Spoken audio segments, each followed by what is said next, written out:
Yoga Warriors. Let's see what the ancestors have to say. We're going to use the Egyptian Book of the Dead Oracle. I already shuffled.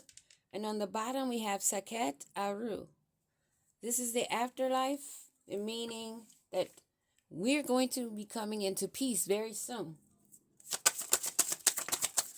We're going to pull, Wajet. I'm going to pull 3 cards.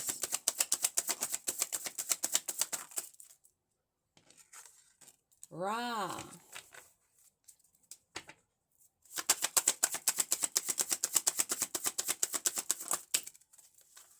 Okay, we have more than 3 cards. Utterance, though, that has to deal with the death, and of course Ra and Wajet.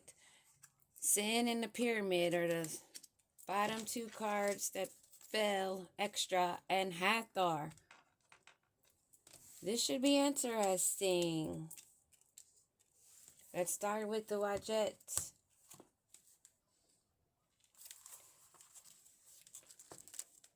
This is about protection and royalty, the divinity.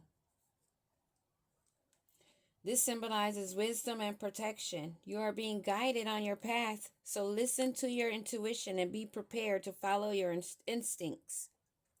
Wajet may communicate with you via your dreams, so pay attention to them and look for the messages hidden within them.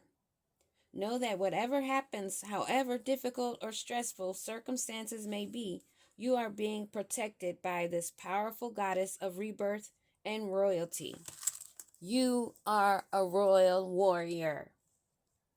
And of course, Ra, we are all very familiar with that name.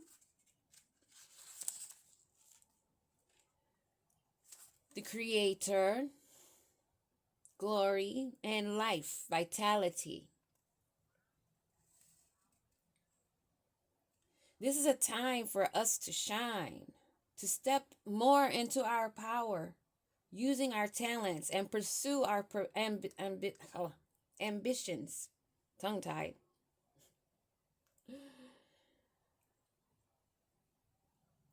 It could be that you will suddenly become the center of attention. All eyes on you. Enjoy the spotlight and feel your glory. Ra shines his light upon you right now. And the afterlife, the underworld, they are celebrating too. The realm of utterance, they are celebrating. It's like I can see that scene from Wiz when they're dancing, when that lady sings that song, "Don't Come Tell Me No Bad News." But after she went down the toilet, yeah, that's what I'm seeing right now. And the color is green. Heart chakra.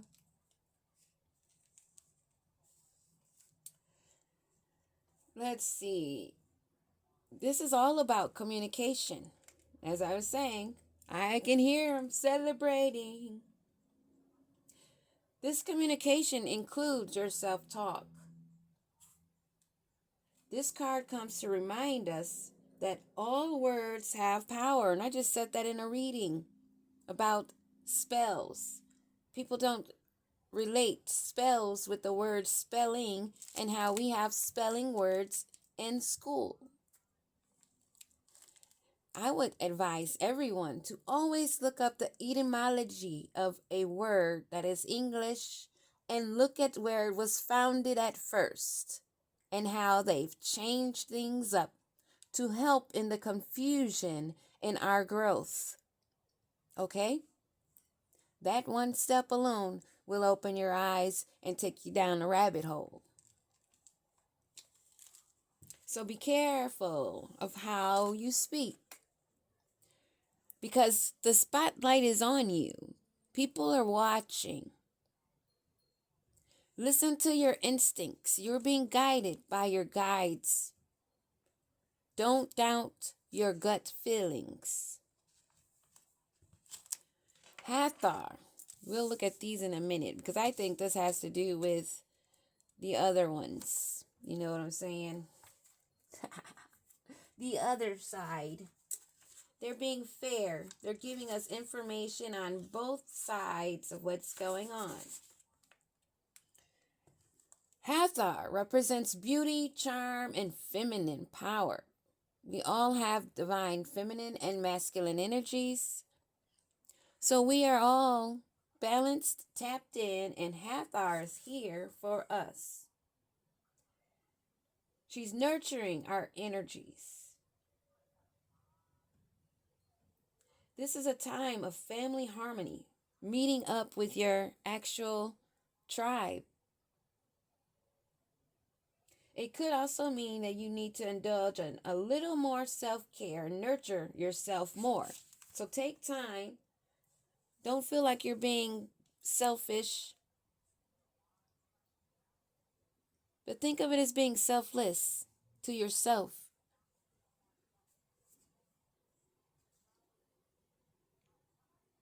Not feeling like you're overindulging or being like a 3D individual. But self-care and nurturing of yourself is the first thing that we learn to do.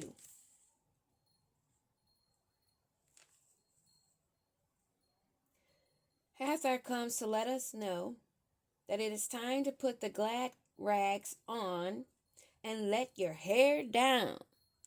Have fun. It's a time for us to celebrate because we've already been told the messages have been delivered that a lot of the people that have been coming after us, stalking us, harassing us, wanting to swap destinies, all that crazy crap that's lower dimensional. And it's time for us to celebrate. We made it through.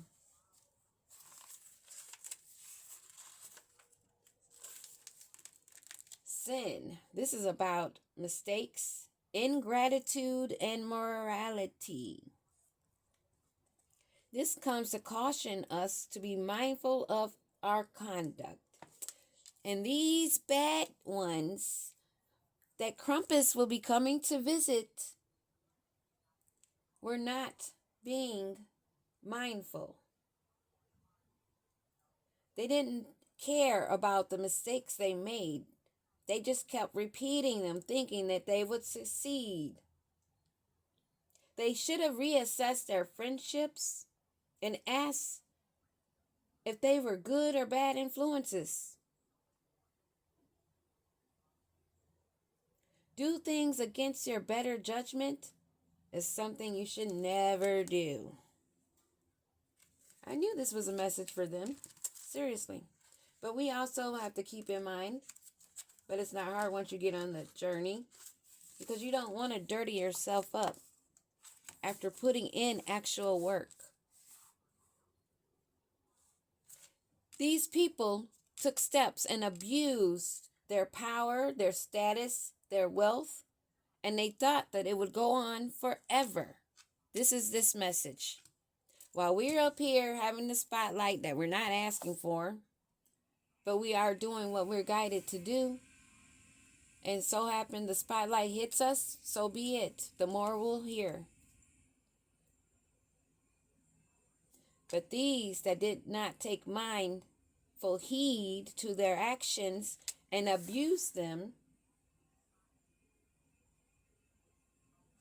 they were not thinking of the legacy they were leaving behind. They were not thinking of the opposite end of what this destruction they did to themselves would leave them in.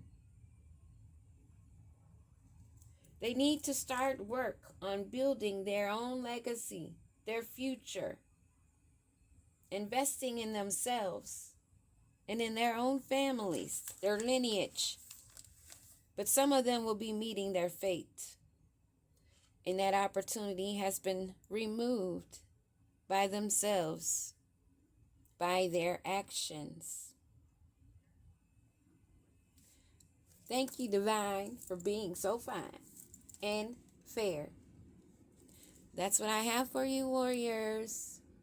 Wanted to dip in and see what the ancestors had for us, and we have a good message. Peace.